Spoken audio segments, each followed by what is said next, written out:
Żmien tal-Bużullotti għadda.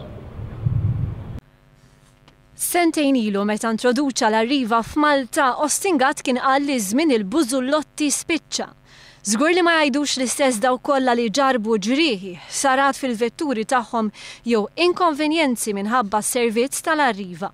Min barra 3 każijiet ta' ħruq dan ix-xahar 2 passiġġieri ġarbu ġrieħi serji u ieħor indarab ħafif wara li karozza tal-linja tal-arriva baqgħet dieħla ġo trakk u ġo bib ta' garaxx f'Ħażabbar. Iktar kmieni dan ix-xahar xufier tal-arriva spiċċa jiġri wara x-xarabank ir-Rabat Malta wara li apparentement magħrula l-brejkijiet waqt li kienet wieqfa. F'każ simili fl-aħħar ta' Mejju, Xuying Zhao ta' 48 sena indarbet serjament wara li karozza tal-linja vojta magħrula l-brejkijiet u baqgħet dieħla f'karozza oħra l-Belt Valletta. F'Ġunju anzjana mir-Rabat ġarbet feriti gravi wara li ntlaqtet minn karozza tal-linja qrib il-bieb tal-Imdina. 2 persuni ndarbu wara ħabta bejn karozza u bendibas fit-triq il-kosta Baħar iċ-Ċaq. F'Mejju 2 bendibasis ħadu n-nar, waħda qrib l-Università u l-oħra qrib l-Isptar Mater Dei. Xufier tal-arriva prova jgħaddi l-karozza tal-linja minn bejn il-Gazin tal-Banda San Gabriel f'Ħalbalzan u l-Banavostri tat-Tsuntir tal-Knisja. Il-karozza ħallit il-marki mal-faċċata tal-Gazin u qalat minn postom għatta Banavostri minn fuq it-Tsuntir. F'Marzu traffiku fi triq reġjonali li msida dam wieqaf sigħat wara li karozza tal-linja ħabtet ma' trakk.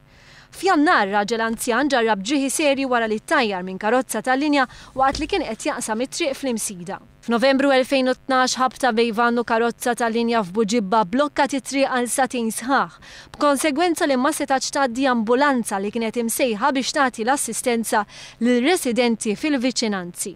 F'Ottubru tal-istess sena, 29 persuna ndarbet, 7 minnhom serjament, meta karozza tal-linja baqgħet dieħla f'bib il-bombi l-Furjana.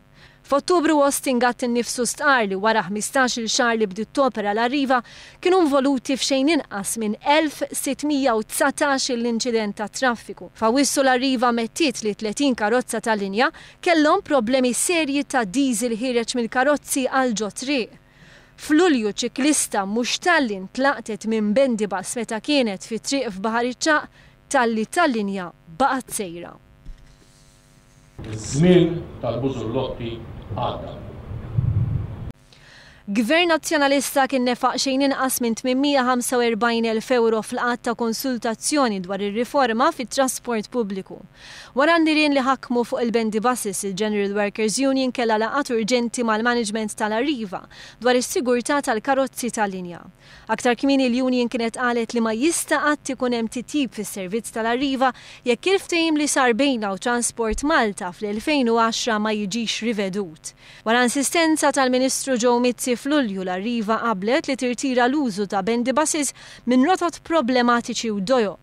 L-Assoċjazzjoni Maltija tal-Lukandi u Ristoranti ilmentat li numri kbar ta' turisti qed jitħallew jistennew fuq il-bus stops għal-ħin twil u dan qed jirvina r-reputazzjoni tal-Gżejjer Maltin.